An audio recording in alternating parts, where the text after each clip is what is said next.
And welcome in once again to another rockin' awesome Saturday night right here at the Six Screens. You're on JW World News, and my name is Rick Farron, and I'm so happy that we see so many people coming into our broadcast as of late.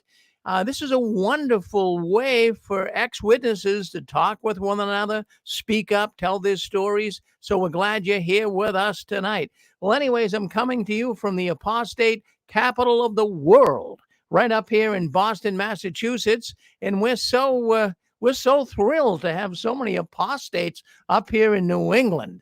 And there's more and more people getting out. So no matter where you are, you'll be having a lot of apostates coming to your area as well. So we got a lot of news to talk about tonight, and I'm so happy that we have Fritz Springmeyer. He'll be back on with us after this broadcast, so you might want to listen into him tonight. He's going to have a lot to talk about concerning the Watchtower and all of the corruption they're involved with. So he's going to be on after this newscast. But anyways, let's take a look. Let's take a look and see what's going on. Now, this is the first time in a long time that I actually saw some positive news about the Jehovah's Witnesses. We usually don't see that positive news, do we? It's all critical news, but of course, they're going to meet in person again at the conventions. They started 2 weeks ago, and they got a big convention this weekend out there in Long Beach, California, at the Long Beach Arena. So, of course, everyone's all excited. The witnesses are coming back to town. And of course, it's all about Chamber of Commerce loves conventions. All the gas stations start selling more gas, hotels start selling more rooms, people out, more restaurants. I mean, it's just unreal. The money that comes in, millions and millions of dollars. So they got to write a good piece. It's like a puff piece. I don't think Robert Hendricks had anything to do with this, but the newspapers are giving the witnesses a good little narrative on them coming to Long Beach, California. And the article in the newspaper, it was speaking about how they haven't met now for 3 years. And now this is going to be the first time they've been meeting since COVID. And so they're beginning the conventions. They actually are beginning this weekend in Long Beach. They started on June 2nd, which would have been yesterday. So it's a 3-day convention. It's Friday, Saturday, and Sunday. And of course, the theme is all about patience, right? Exercise patience. That's the theme. So, these conventions are a very important part of the global denomination of the Jehovah's Witnesses, according to this newspaper article. Oh, yeah, it's a very important part to their culture. The paper doesn't manage say that it's a big fundraiser, but that's all the conventions are. The regional conventions are nothing more than a fundraiser, and that's how they get a lot of money. They really, really do. People love to put money in the box at the conventions. So one of these, the Long Beach event, this convention, is going to be the first of 12 Jehovah's Witness conventions that take place at that arena. Now, that's strange to me.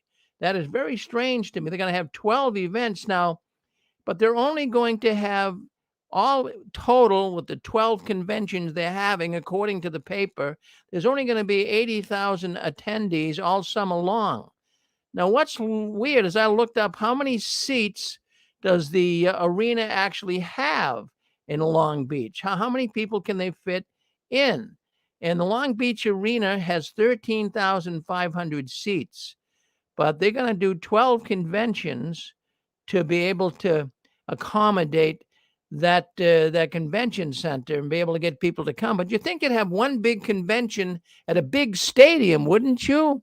At Qualcomm Stadium, something like that, where baseball and football players play. And they could do it all in one big, but they're not going that route this year. They're not having these big, huge stadium conventions. I got my own feelings on that. I just think they're testing the waters. They don't want to have a big stadium with all these empty seats. It would look horrendous. So that's just my feelings on it. So they're going to have 12 regional conventions at the Long Beach, California Convention Center. So that's going to be interesting. But, we've been getting reports in here all the last couple of weeks since the conventions have started, and we're not getting good. We're not getting good reports coming in here to the 6 screens. We got one report. Person wrote to me and said that the convention they went to last week was actually smaller than an assembly. I mean, when you think of a regional convention, and I used to go to the McMullen Center out in Western Massachusetts, and there'd be 6,000-7,000 people. But now I'm kind of looking forward to see what the attendance is going to be out there this year. But from what I've been getting in here, they're dropping off by like almost a third to a half the attendance. So, in fact, this one convention that this person gave me this information on, they didn't tell me where. I guess they're still afraid of being found out who they are or whatever. But the capacity was for 3,500 people, and the regional convention only brought in 2,000. So, there had to be a lot of empty seats there. So this is what you're going to see. You're going to see a lot of these empty seats. Now, also, I got a message this week from a person who has pictures of the Billing, Montana parking lot where the convention was being held. And if you're on YouTube and Facebook, you're going to see the pictures. So let me bring these pictures up right now so you can see them. And according to the information I got here, the sister who took these pictures, she was saying that usually the parking lot is packed. I mean, you'd even have a hard time getting a spot at times. But now you take a look. I'm going to put a picture up here, and you take a look. Now, it's being taken from the windshield of a car. Now, look at all that empty space where you can park.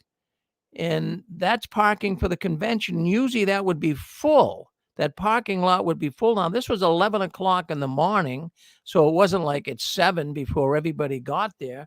But I got another picture, too, that I want to show you. And look at that. Look at that. Look at that. There was an empty parking lot. No cars. I'm sure there's cars there, but usually those parking spaces would be taken up, according to the information I got here. I want to thank Sharon, by the way, for sending me that. She's from North Carolina, but she had a friend in Montana that sent this to her. But there you go. Look at that. You see all those empty spaces. Well, I think it's amazing. I think it's amazing. And I don't think the witnesses are going to be doing that great at the conventions. And I know they've got to be scared to death, after 3 years. And they know there's so many people that are leaving the Jehovah's Witnesses. They're scared to death that they're going to have all these empty seats. So they're going about it very, very cautiously from what I can see here. So thanks again, Sharon, for sending me those pictures. So, this is something that, aren't you glad that don't you get a warm and fuzzy feeling when you see empty seats, when you're hearing about reports that there's not as many people at these venues anymore? Doesn't that make you feel good? It makes me feel good. I have to tell you, really, it really, really does, because there's so many people that are packing their bags from the Watchtower. Good for them. Yeah, so anyways, we talk on the program here. We've been doing it for 17 years, but something we have been talking about quite a bit in the last few years is the amount of young people that are waking up in the Watchtower. You got the Gen Zers, you got the millennials, and they are just waking up. They are leaving in droves, big time. They said we had enough. Of course, they're of the internet age. But, we never hardly get a chance to talk here on JW World News about the 65 plus age group. Well, that'd be the age group I'm in, and a lot of our listeners, too. They're in the 65 plus age group. And, for a while I was thinking, well, maybe they're not waking up. Maybe they're having a struggle to wake up. The young ones are seeing it in leaving more than the older ones, but how about the older ones? So I wanted to focus on that tonight. Our attention has always been focused on the young people. But my thoughts here tonight are going to the older generations who actually have thrown their whole life away. They gave up good career.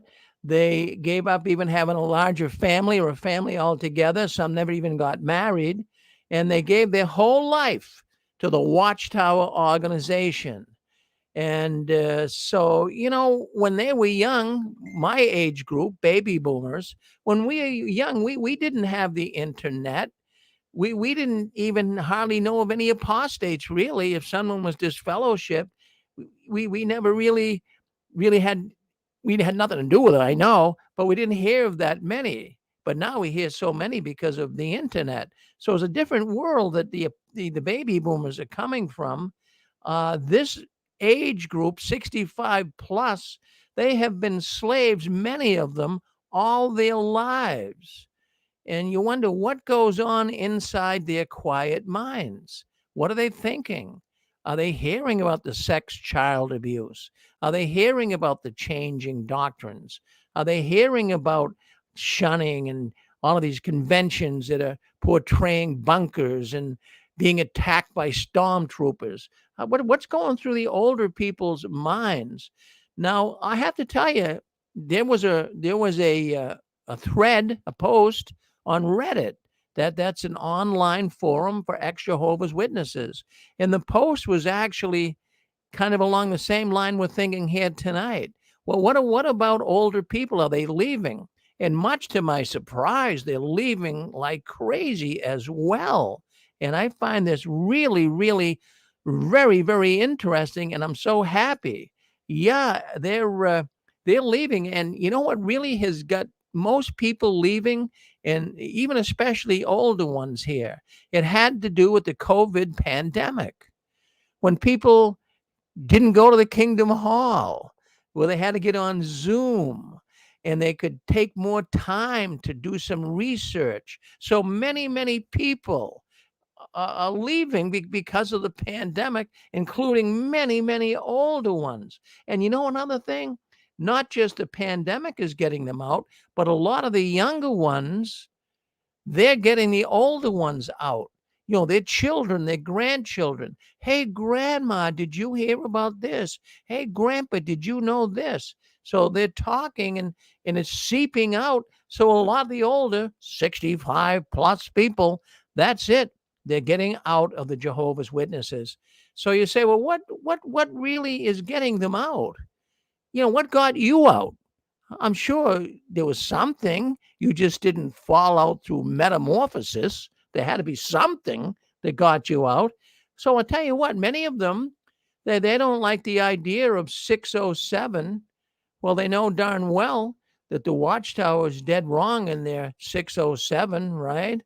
And so that's getting people out, the destruction of Jerusalem. And then, of course, the handling of child sex abuse. That's one of the big reasons why so many are getting out, older ones, because they can't tolerate that.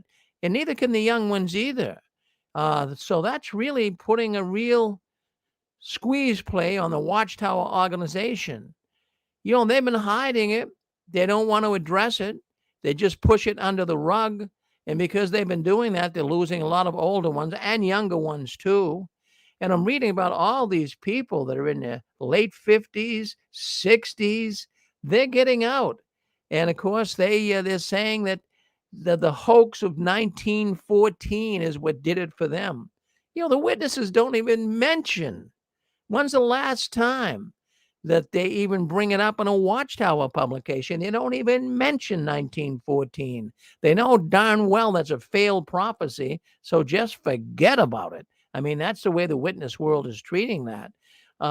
Yeah, and also, there's people that are seeing outright corruption, nepotism in the organization. I have information from one man here, and he said he knew in his hall the elder's son was publicly reproved twice for gross porneia. Publicly reproved twice for gross porneia. Now, what he was doing is he was sending raunchy pictures to girls, young girls in the congregations. And so he was reproved publicly.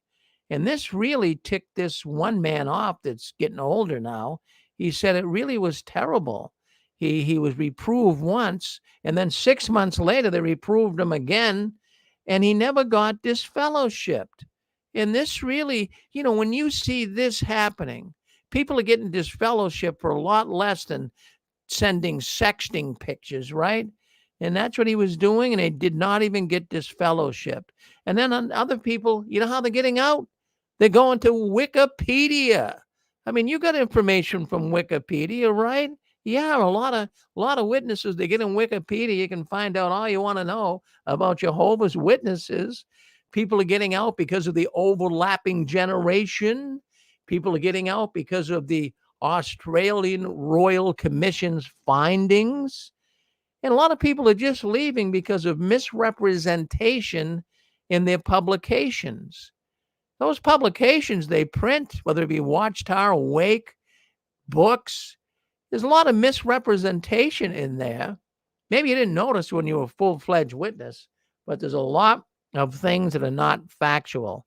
So I got a thought here, and I'm saying that there's way more young ones. I want to make it clear, way more young ones getting out than older ones, of course.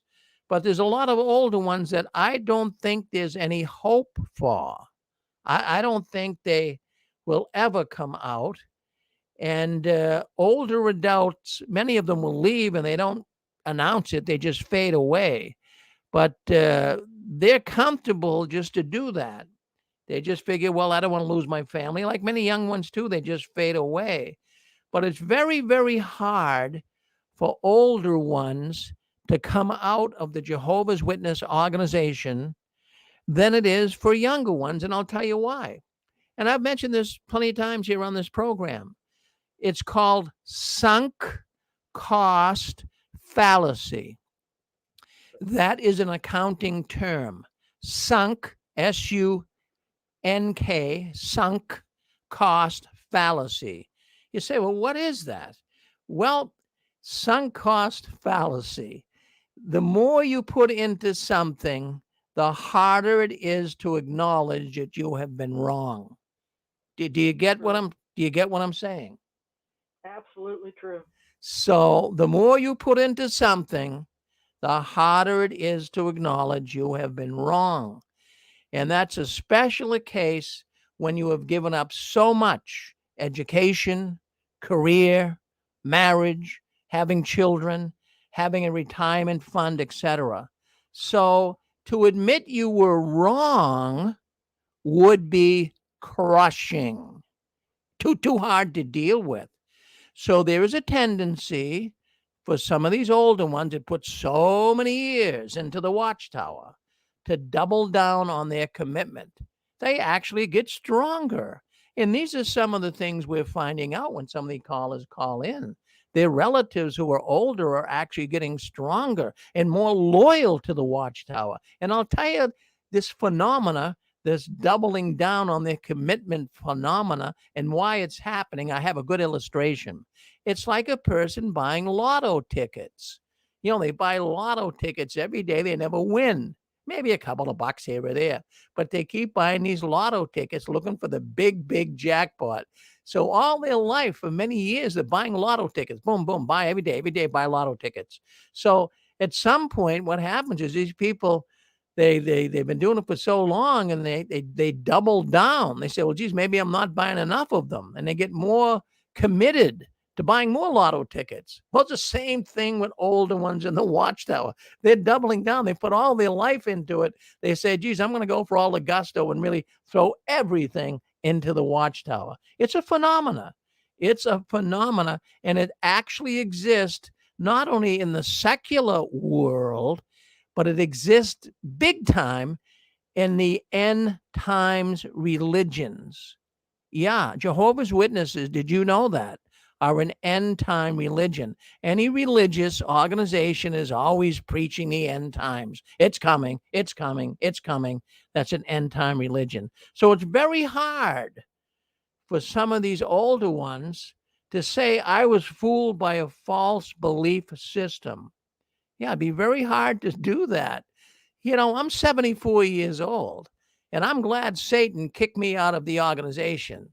I'm glad he did, because see, I could have developed that sunk cost idea as well, but I never did. I So do think Grandpa would quit if he needed a heart operation and needed blood. And I do think Grandma wants to leave her property to Binky. And when they start going after property and the older people have health issues, I can see them leaving. yeah, Pixie, no, that could be a catalyst. That could be a reason. But I want to have people understand the message I'm giving here tonight is there's more younger ones leaving. It's harder for the older ones to leave, but there are a good number of older ones leaving as well. Yeah, so it's a fascinating situation that's going on, and I'm glad to see that there's a lot of people. Now I spent Fran and Joe. We all know Fran and Joe. Well, they're close to my age, and they came out here to visit me in Massachusetts yesterday. And they just got out 15 months ago, so they were older ones. All of their children are still in, but they just got out, and I'm so glad for them. And when we have them come on, they have their own program. They get a lot of attention because they're older ones. And we have a lot of older ones that listen into the six screens here. I don't want you to think this is the old fogies network here, but we do. I look at the demographics. I get this YouTube buddy, they call it, and I can check and see where people are coming in from all over the world. I can see the demographics, the age of people. Is there more women than men that listen to the six screens? And we have a lot of people. I'll tell you, the average age of people who are listening to our program is from 40 to 65. That's the average age. Yep. So we have a lot of older ones that listen in. All right, so I'm just gonna mute. Did you want to say something, Pixie? We gotta mute your phone. All right. Yeah, because if you have your phone going and YouTube's in the background, it like echoes. All right, so anyone want to comment on that at all? How about you guys? You hearing of many older ones leaving?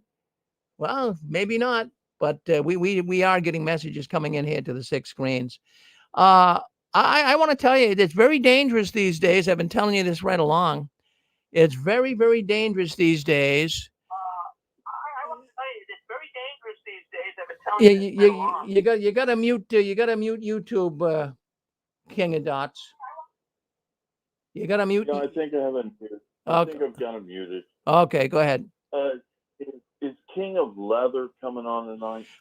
King of Leather's coming on tonight. His name is David. He wants to apologize. He'll be coming on around. For lying?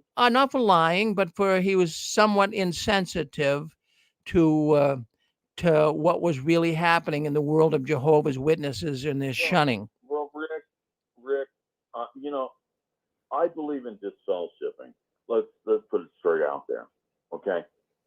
I was raised Catholic, and they believe in disfellowshipping too, but they don't do it, and it infuriated me that they wouldn't kick people out. I have some of the most licentious relatives I've ever met in my whole life. There's no priest that's going to disfellowship them or excommunicate them. I do believe in disfellowshipping in some cases. So I'm not really against him for that. The fact he wanted to have Dave kicked out of the auditorium because he sounded too angry was a bit over the top, I do believe. We're kicking people out because they show anger. That sounds like some of this woke crap that's going down the pipe now, If a man can't show a little bit of anger about anything, then what makes him a man? Nothing. Period. So I would invite King of Leather to come on, but he's a fraud. Nothing he said added up 100%. Now, Rick, I do want to commend you, though, okay? Because you're so fantastic. At times, you almost seem naive, quite frankly, because I've experienced so much crap from the organization.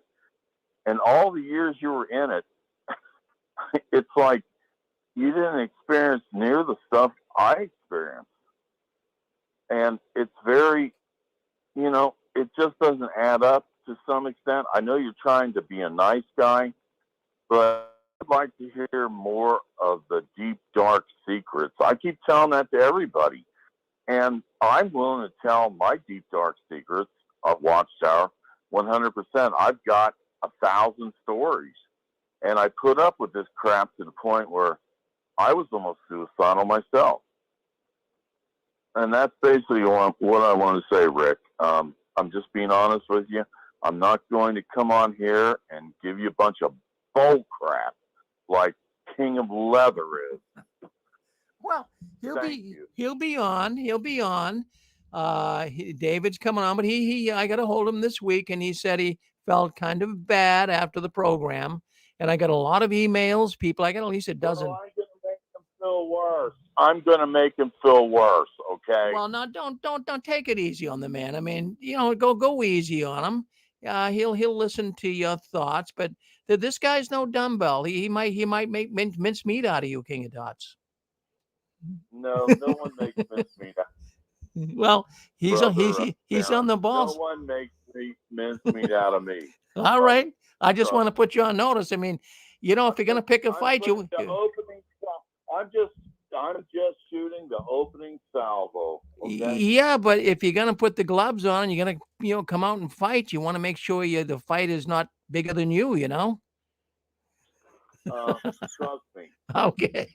It's bigger than me. All right. Listen, I'm going to say this. I'm going to be brief because I sound like I'm tooting my own horn.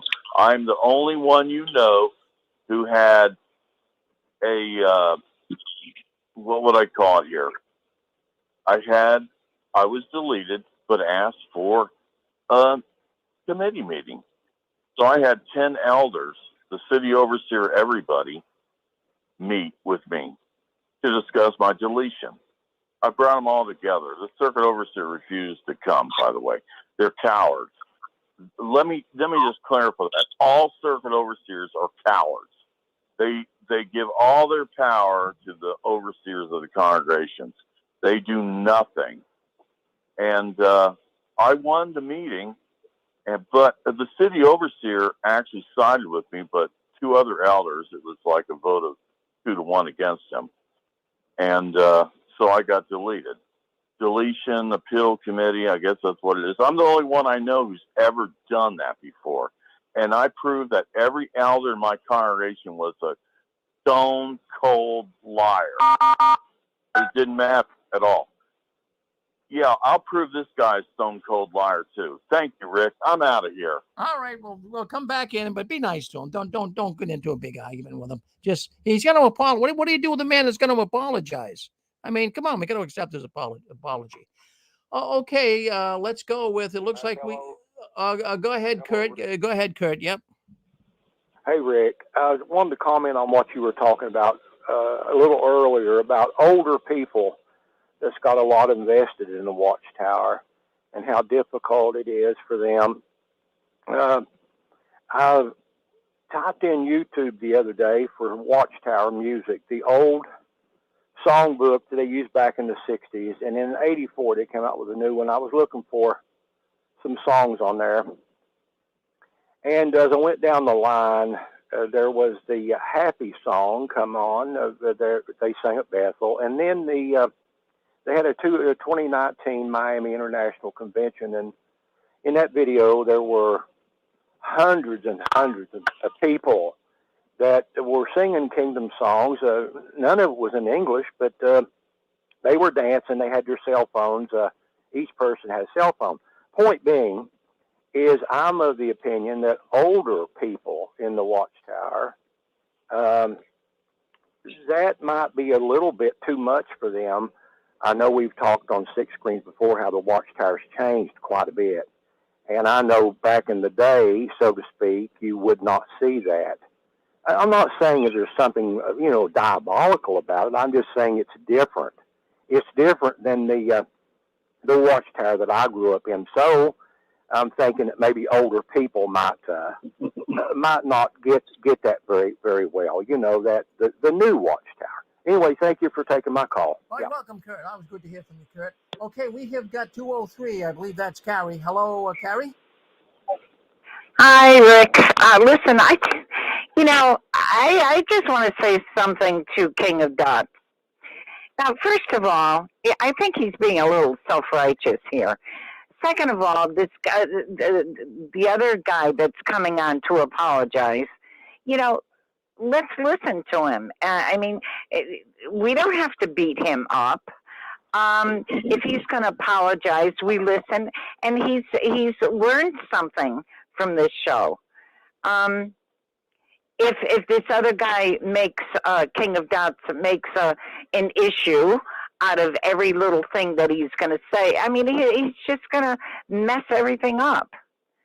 So that's my feeling on it. Well, he is apologetic, this man, and he feels bad about it.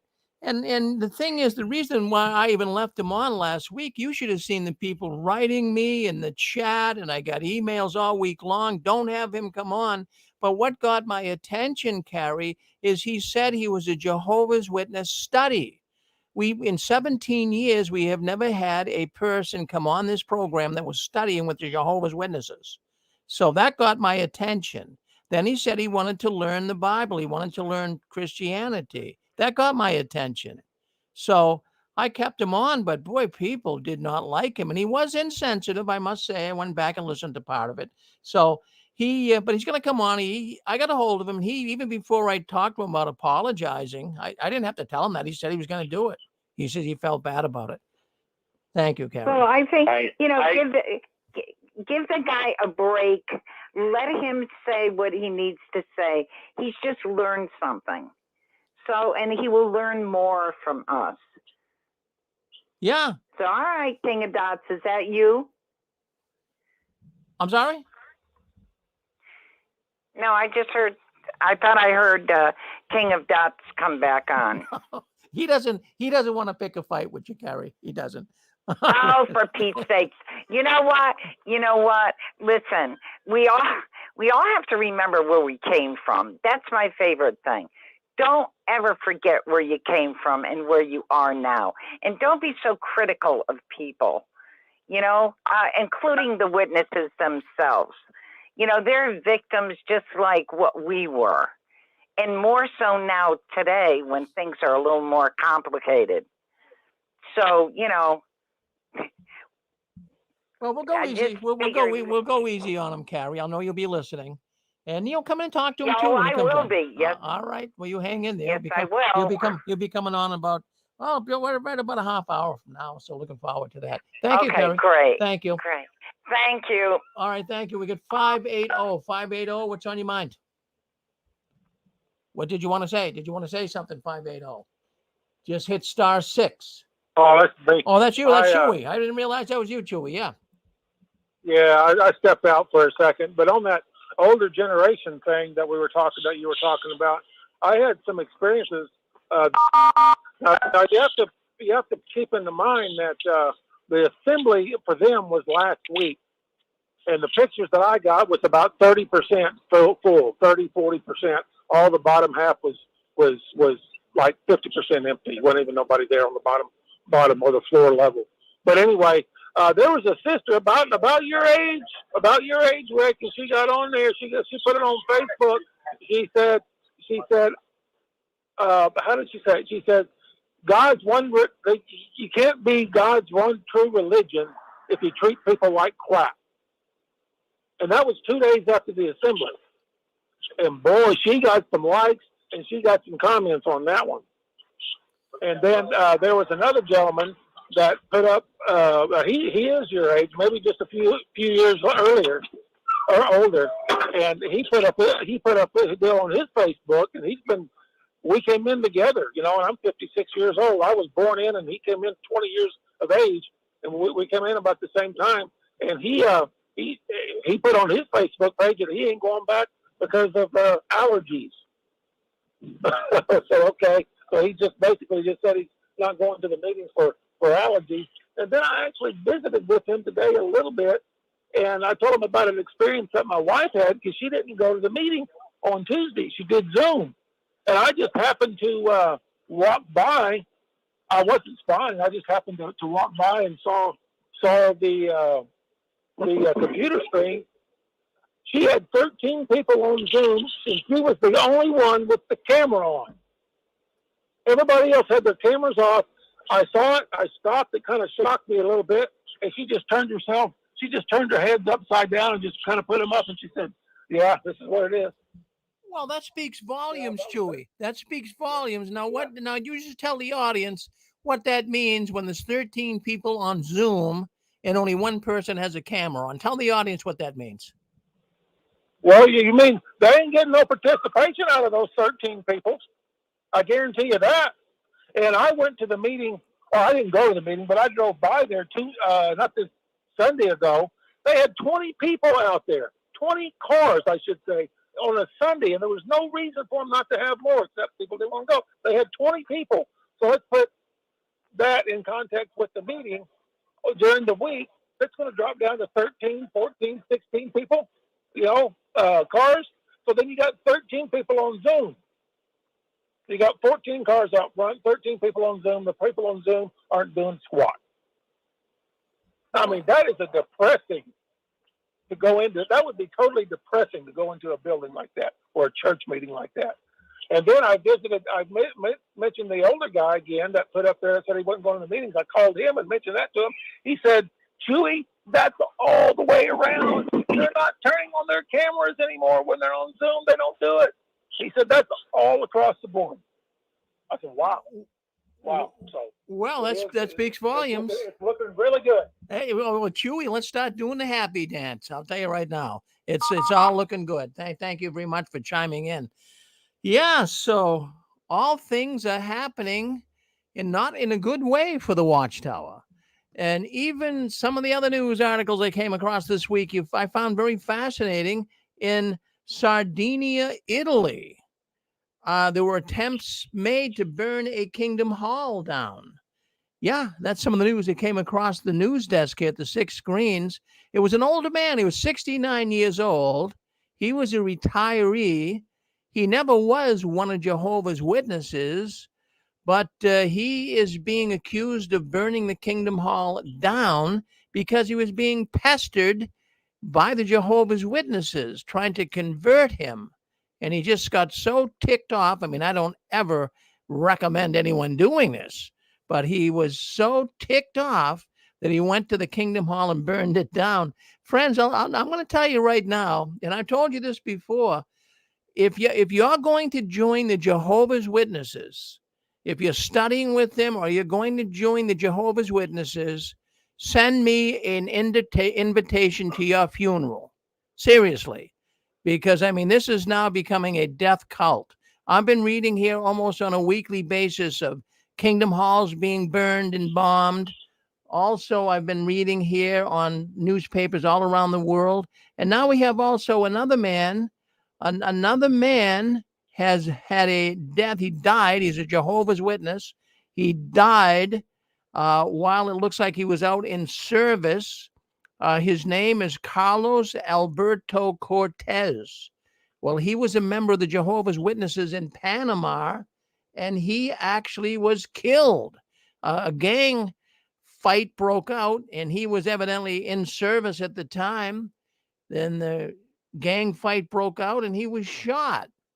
Now, it might not have anything to do with him being a witness, but he was out in the territory, evidently trying to preach to people. And Zappo, he gets shot and killed. So we've been reading about people getting stabbed in service, shot in service. If you're a witness listening to this program, I'm not trying to over embellish it, but it's dangerous. It's dangerous going out in service today. Think about it. And I even talked to my wife about it today, Susan. And, and she was a younger woman, and she would take her 2 daughters out in carriages and walk around the neighborhood. And bingo, that's, she wouldn't do it now. She wouldn't do it now. What do you have to say? You're on with us. Go ahead. Yeah, you guys have got to keep your phones muted.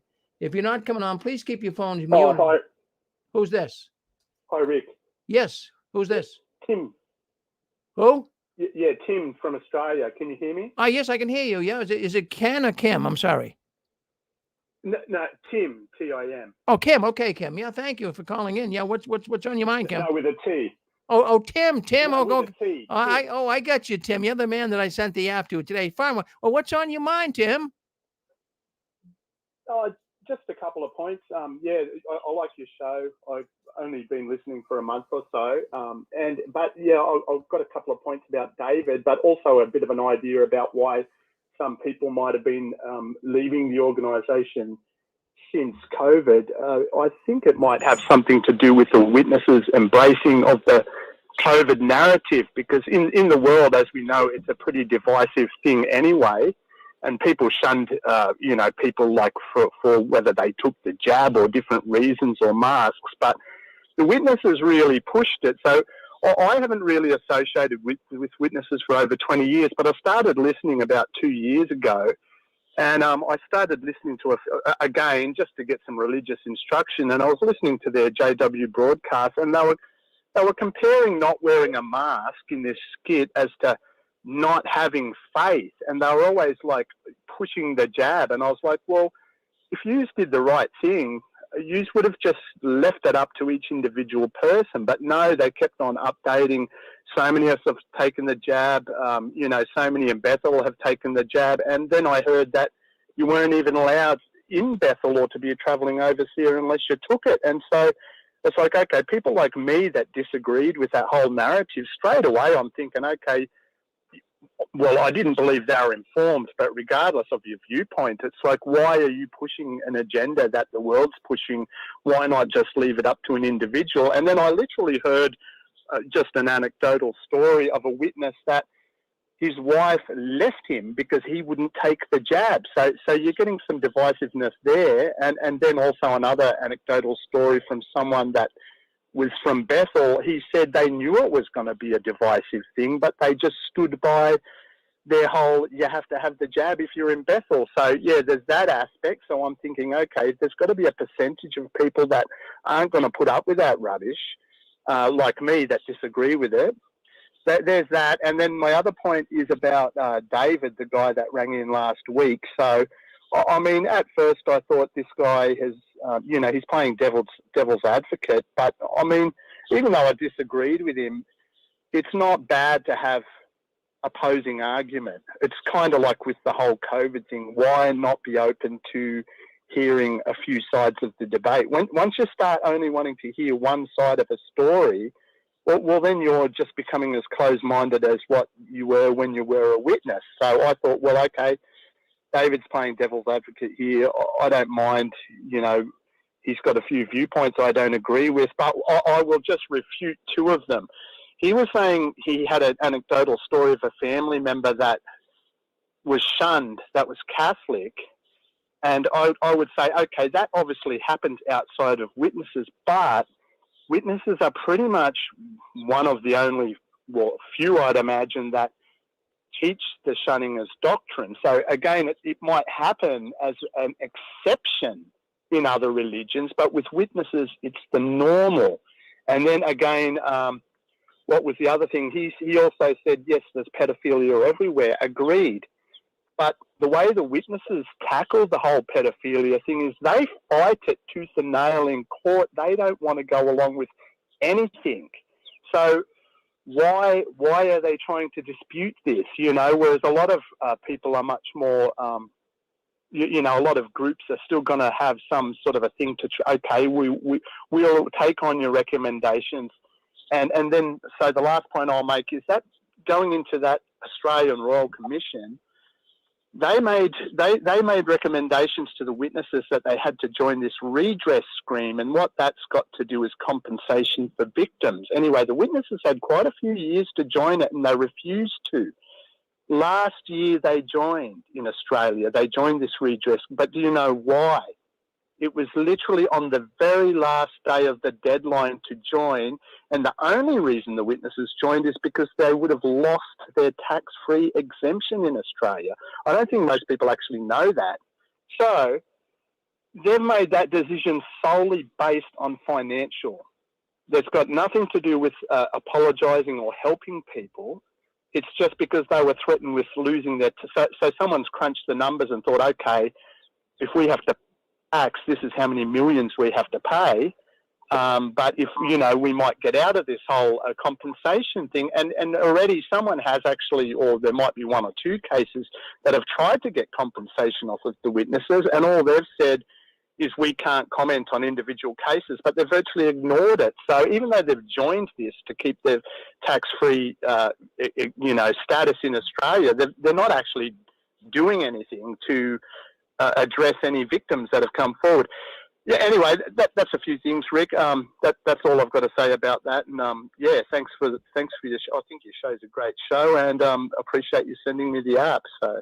Well, I'm glad you got the app, and I just want to make an announcement too. If anyone's listening out from a foreign country, we have people coming in from Croatia. We have people coming in from Netherlands, all over the world here tonight.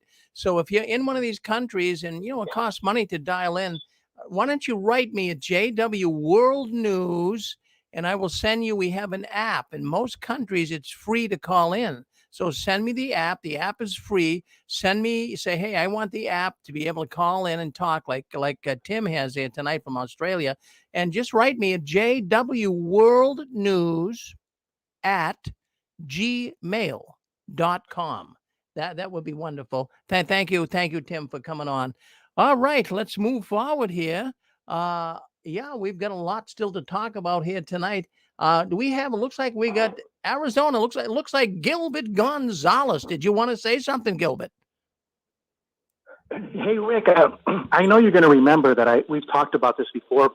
Elderly Jehovah's Witnesses, and when I talked to my brother Jeff, brother and sister, and her sister who worked in the circuit work, it hurts. Everybody understands. What I find comfort in, and I told my brother Jesse, is that when Jesus says that they cannot be snatched from his hands if they belong to him. So remember I told you that to cook in the oven. Some of our brothers. Yeah, we're having some trouble, Philip, with your phone. It's breaking in and out. I'd love to hear what you have to say, but we're not getting everything you're saying. Donna, why don't you dial out, then come back in again? Yeah. All right, let's do that. Okay. We've got. Oh my goodness, we've got the King of Dots. Now, don't be mad at me, King of Dots. You're on with us. Go ahead. Yep. Rick, I've never been mad at you in my whole life. You know that. The last time we met for dinner, did I get mad at you when you said you wanted to DF me for being an apostate? No. I never did. No, I never had a problem with that. No. No, because it never happened. Yeah. That's what I'm saying. What I'm saying is Watchtower has chosen to die on this hill. What is that hill? Gunning, disfellowshipping. They're literally making that their central doctrine. How in the world can they be so stupid to do something of that sort? And that's basically my thought. I'm not a deep thinker like you, Rick. So I just wanted to say that. Well, yeah. I'm glad you at least have your thinking cap on. You seem to have your antenna up. So we're glad to have you. Keep up with you, man. I'm trying to keep up with you. It's very hard. Well, you're doing a good job. Thank you. Thank you. All right. Wow. Well, I'll tell you what. I came across this story. I'm going to read this, and then we're going to discuss it a little bit. This is the biggest story this week, all over the internet, all over the forums. I couldn't believe what the Watchtower is doing, but I understand what they're doing. I understand the dynamics behind it. Did you guys get to hear the announcements for June? The elders' letters. Oh my goodness. I can't believe the announcements this month for June from that God channel of communication, the Watchtower. Well, let me read you the announcements for June. You probably already know about it, but this really got my attention. Well, first of all, it starts out announcements and reminders. Now, you folks remember when you were one of Jehovah's Witnesses, once a month we got reminders in the KM, and they would read it, and they would announce to us the things that were going to take place and things we should be aware of.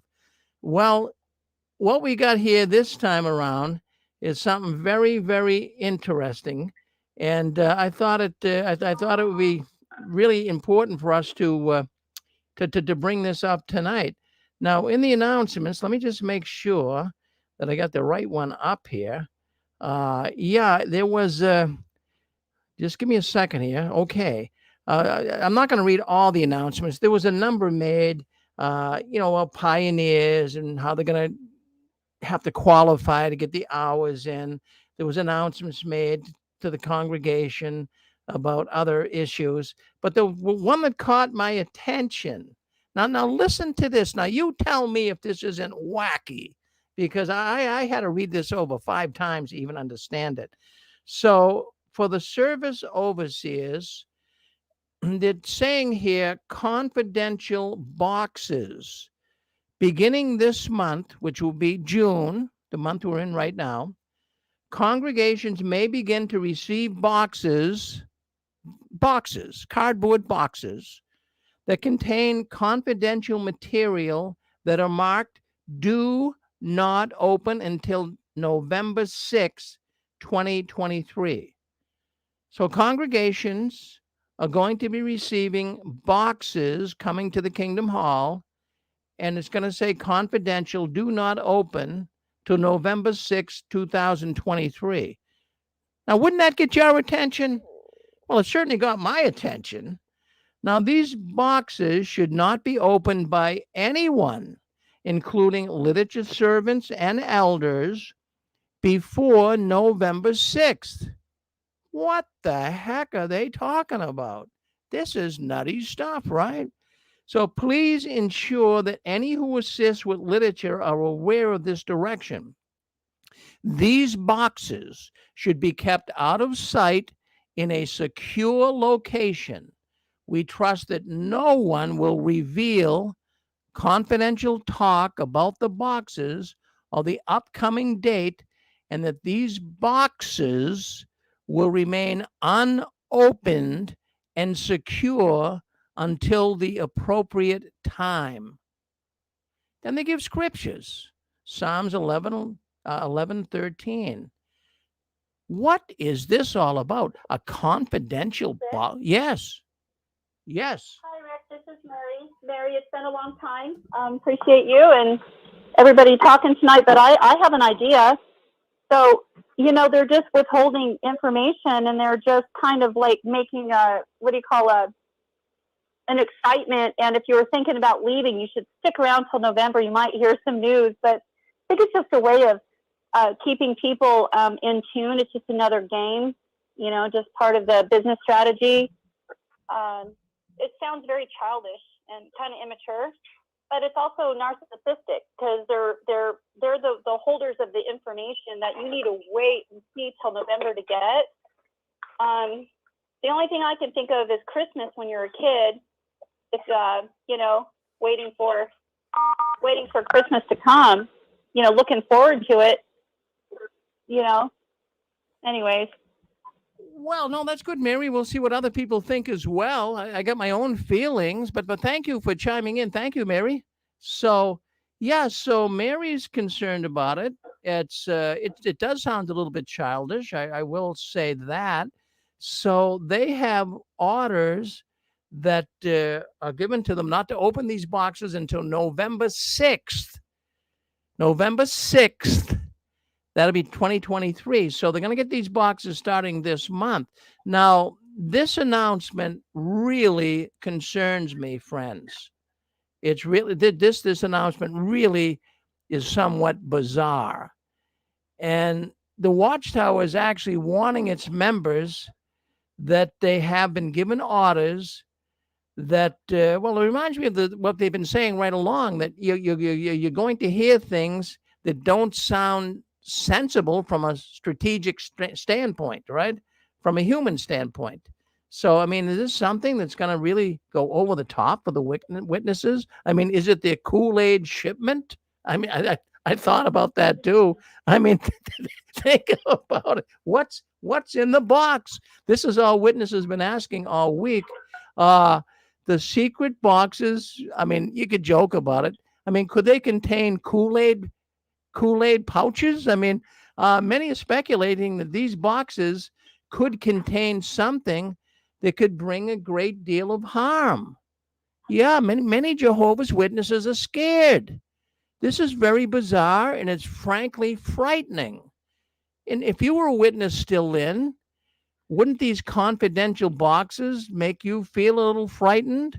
No, many people are writing in here to the 6 screens and they're saying, Rick, I have been panicked.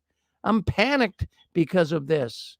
And I'm saying, well, why were you panicked? And one person said, because he's living a double life. And there might be something in that box that's showing that Armageddon's coming really, really quick, and he wants to clean his life up. So you can see how people could be panicked over this, right? So they always love, the Watchtower always loves playing the mystical mystery cards scenario.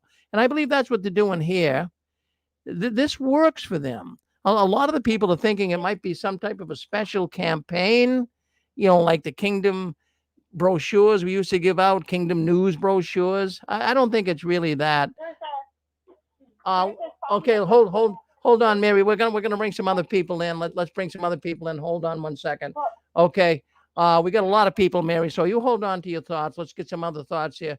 Okay, let's go 603. What do you think, 603?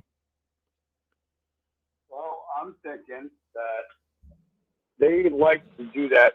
Same with the new releases and everything. They say Jehovah provides the proper food at the proper time. So if they finally get it all at the same time, it makes them feel like it is definitely a worldwide organization where they are all joined together. They all get the same information the same day.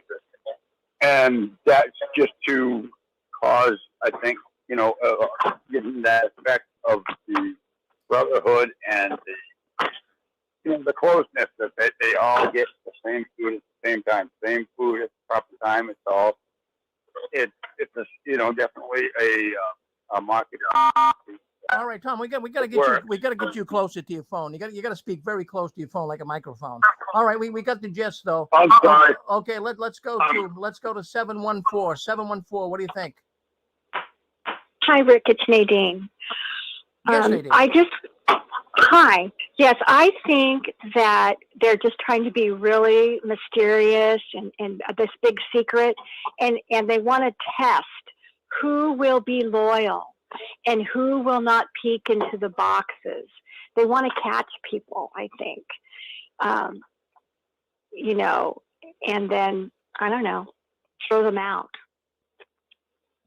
Yeah, I mean, that's a big test. Well, Nadine, I am not going to challenge your thought on that. That very well could be the case. Thank you, Nadine. Thank you for calling in.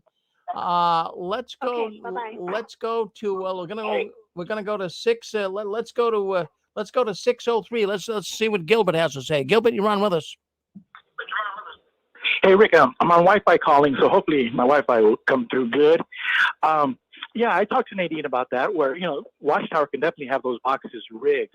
I've delivered boxes like that in my job, and you open it, and it connects to Wi-Fi. And so the Jehovah's Witnesses won't even know that when you open that in the Kingdom Hall, it'll trigger, and they'll know who it is because they're paranoid.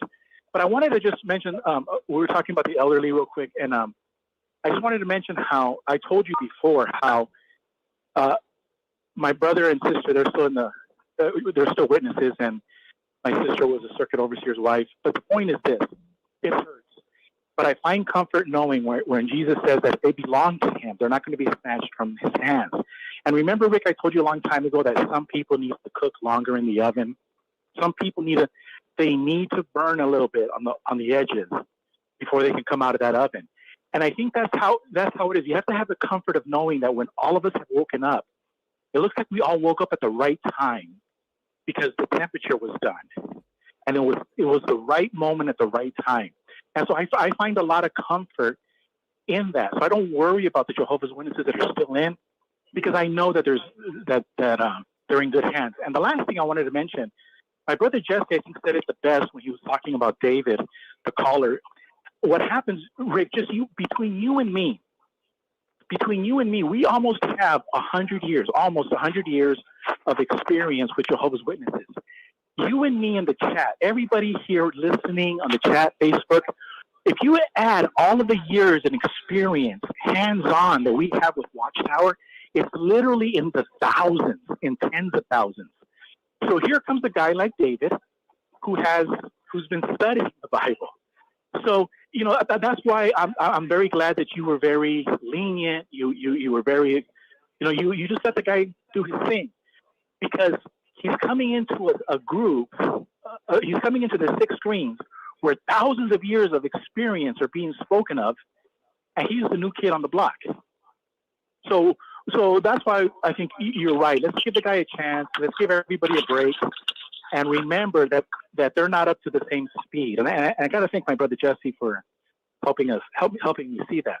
And I look forward to the rest of the show, Rick. I hope I made you look good. Oh, you're always making me look good, and thank Jesse too for making me look good. Thank you, Jesse. Yeah. Okay, then we've got. It looks like we've got. I want to go to 206. That looks like a good friend, Jim. Jim, how are you?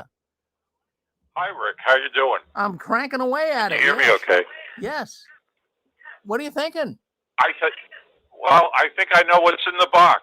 What's in the box? I think kittens. Kittens? Yes. Why would there be kittens? Well, it's that time of year, you know.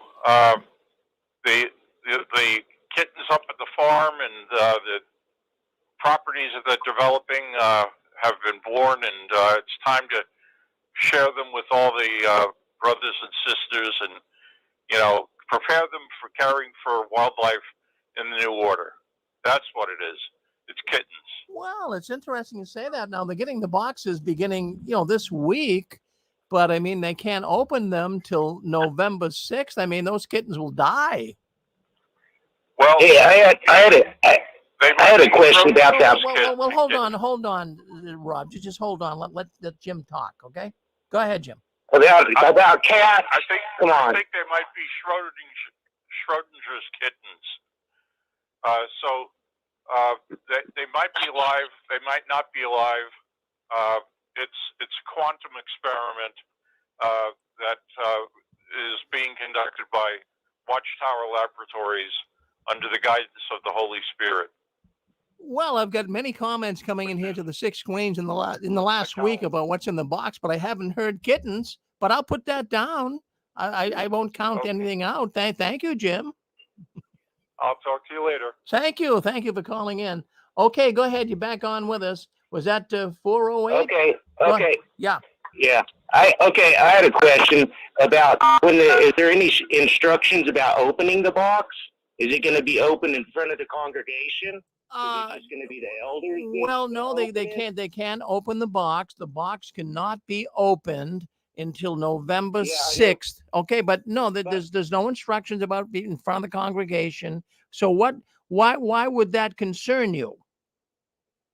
Well, is it being opened by the elders in the back room, and then they tell everyone? Is it going to be a public talk where they open it in front of the congregation? I mean, if it's such a secret box, this is all a completely new idea. I've never heard of them doing anything like this before. Well, I mean, what do you think could be in the box, caller? I mean, give us your opinion. What's in the box? Oh, I don't have any idea. Okay. I'm not worried about what's in the box. I'm sure it's not going to be anything that big a deal to have to wait till November. It's going to be a big disappointment, probably. Well, I'm sometimes I think that, but this one kind of got me. It kind of turned my stomach a little bit. So let's see what other people think as well. Let's go to 312. It looks like Chicago, Illinois. Go ahead. You're on with us, Chicago. This is Stephen. Can you hear me? Yes, I can. Yep. Hi, this is Stephen. I had a couple of thoughts. Only one. I'll just give one. I'm wondering if this is a way to sort of ferret out where the various information leaks are coming from. So maybe they've got these boxes arranged so that different information is in each box. And if they start to see that show up on various websites and such as the show, they'll know some of the areas whether it's the region, all the way down perhaps even to specific congregations and or circuits where they've got leaks so that they can try to narrow it down even further. So just an idea. Maybe it's just a way of ferreting out leaks. So you think it might be a clandestine operation to find some of the apostates? It could be. Well, thank you. Not even apostates, but the ones that are more deadly, which are the Pimo elders. Oh no, I really appreciate it. I thank you for calling in tonight. That's very fascinating to me. Okay, let's go with it. We got 626 area code 606. Come on with us, 626. Yeah, I concur with the previous caller. I think whatever's inside those boxes is going to be a little bit of a dud, and that it more or less is just a way to weed out any Pimo elders. And I base this on the fact that, one, their theme for their convention this year is exercise patience, and two, I looked in their meeting workbook schedule. Their most recent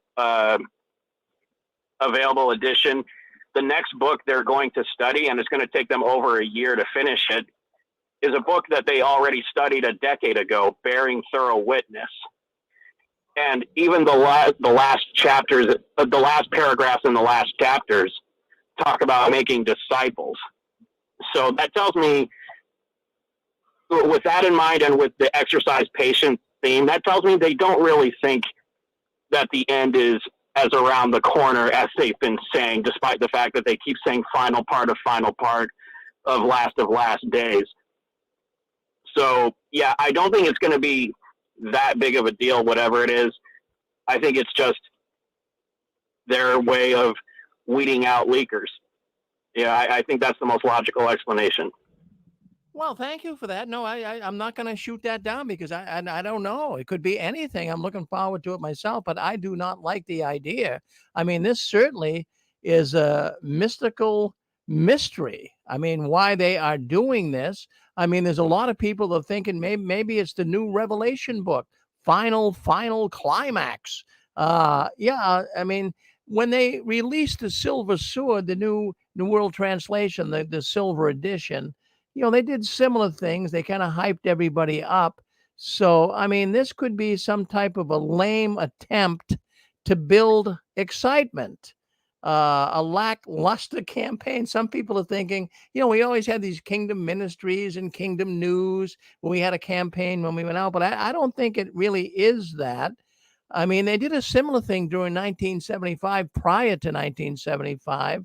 They started drumming up fear and anxiety. Something was urgent and imminent. And, that's typical Watchtower. So we'll have to see. But, our good friend Chewy, he sent me a schedule. I want to put the schedule up. Chewy sent me a schedule that might be a clue. So let me see if we can't put the schedule up here that he sent me. And I'll tell you what was actually going on in this schedule. Let me get back to it here. If I can find it, here it is right here. Now this is now, we all had service meetings. Now it's like a service meeting, but the service meeting schedule ended during the month of September, and they're not going into the month of November. So they're not really saying what's going to be on the schedule in November. So this is another mystery. And I want to thank Chewy for sending that to me. You can see it if you're on YouTube. So the September schedule is that at the end of September, it stops. So they don't know what they're going to be really doing in their so-called service meeting. So we'll see what happens. It's just amazing to me that this is all going on this week. This is the biggest story in the Watchtower this week. It's a lame attempt to build excitement. That's what the Watchtower is doing. Who has some other thoughts on it? Go ahead. You're on with us. We've got 213. Go ahead, 213. Come on. Rick, you hit the nail dead on the head, because I was thinking the same thing about they might have a new Revelation book. And when you said that, I said, man, I'm not the only one that's thinking that, because I've been thinking they're going to probably come up with a new Revelation book, to say that the Great Tribulation is coming, is here. Well, yeah, it's very bizarre, John. It's very bizarre. And frankly, it's frightening to have a message like this. It doesn't in any way give witnesses any comfort. They know that something big is coming down the pike in November, a confidential box being delivered to the congregations. And, all I can think of is, we've been talking about this on the 6 screens. We talked about some of the Watchtower articles in the last 5-6 years, and they've been talking about you may be given orders that aren't sound from a human standpoint, but must be followed regardless. This concerns me. I have relatives in the Jehovah's Witness organization. And, I wonder, I don't think they're getting ready to drink the Kool-Aid, but, this is quite concerning. And many witnesses are very, very, very, very panic stricken right now. Go ahead. You're on with us. Yep. Hey, Rick, it's David. How are you? Oh, David, I'm doing good. And I don't know if you heard this at all or not, but they got an announcement that was read at the Kingdom Hall that the Kingdom Halls, beginning this month of June 2023, where we are right now, are going to be receiving mysterious secret boxes that they're not to open up until November 6th, 2023. And many Jehovah's Witnesses are getting panic struck. They don't know what's in the box. They don't know if it's new instructions on how they're to hunker down and look to Armageddon coming shortly. They don't know. They're panic stricken. Have you heard about that, David? So I was at a meeting today, and I heard nothing about that. Our meeting today with the circuit overseer, he said nothing about that. Maybe it's something that they say in private, but I heard he didn't speak anything of that. I was there at 1 o'clock this afternoon. So what meeting were you at, David, can I ask? What meeting? It was I went to a study, and then I went to a Kingdom Hall out in Nyack, New York, and the circuit overseer's last name was Saxon or Sachs. And all he talked about was encouraging others during this trying time. That's all I heard. So. Well, first of all, I want to thank you very much for coming on here tonight, David. I know you were on last week, and we really appreciate you coming on and wanting to be with us tonight. David Buldo, that's the man's name. He's on here with us tonight. He's studying right now with the Jehovah's Witnesses, and that got our attention last week. And I got a lot of emails about David, and some were concerns. I got good emails too. It wasn't all bad, but some kind of really chastised David because they thought he was very insensitive toward the disfellowshipping. David, what do you have to say about that? Yeah, so I guess we had spoke, and I, didn't realize the severity of what was going on here with people being disfellowshipped, etc. I've never lived that. I've told you guys that, and knowing how important this organization was to you, and how important this belief and these morals that come along with it, to have it taken away from you is very, very sad, and I'm so sorry that happened to you, and I'm sorry if I ever came across as insensitive. I'm just trying to learn here and ask more questions and try to figure things out. That wasn't my intention, and if I came across that way, I apologize tremendously.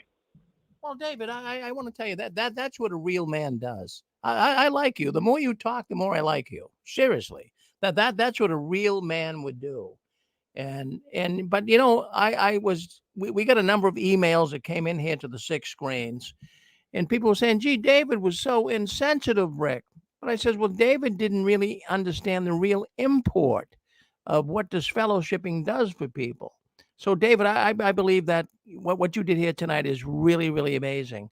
But I want, as we're talking here, I know you're studying with the witnesses. We never had a person come on here on the 6 screens in 17 years that was studying with the witnesses. So I'm sure many people listening into our program tonight would love to ask you some questions and or at least to state some thoughts they have on why you shouldn't study with the witnesses. I mean, are you willing to entertain that? Oh, absolutely. Listen, when the Jehovah's Witnesses, from what I've heard, are all about the truth. I believe that there is truth, 100% truth. I would love to know it. Yeah. That's, I'm not making a joke about it. Seriously, truth is very important in my life, and I definitely want to know, and that's why I'm here. So. Well, no, and thank you. You came on, but the thing is now, if you study, how long have you been studying with the witnesses? I fucked Kathy Harrison. And Well, she no, snorted like a stop JW it whore. right there. My wife's pussy is so fucking dry. See, what we got here is we have people that come in. I hope that doesn't turn your ears red, David, but we have people come in doing that to us, so we have to keep an eye open for them. But the question would be, David, that I'd like to ask you is, how long have you been studying with the Jehovah's Witnesses? How can I ask you? 4 years on and off. Yeah, 4 years. Okay, so there is somewhat of an emotional attachment, right? I'm sorry, Rick. Hold on. Can I get 2, please? That be all? Yes. Okay. I'm sorry, Rick. What was the question? Yeah, so the question was, at some point, I mean, studying for 4 years, you must have somewhat of an emotional attachment to the person you're studying with. Is this person really nice to you? You feel kind of emotionally attached? So I've studied with many brothers, and I met many sisters there, and I don't have an emotional attachment. I have like how I met you. I think you're a great guy.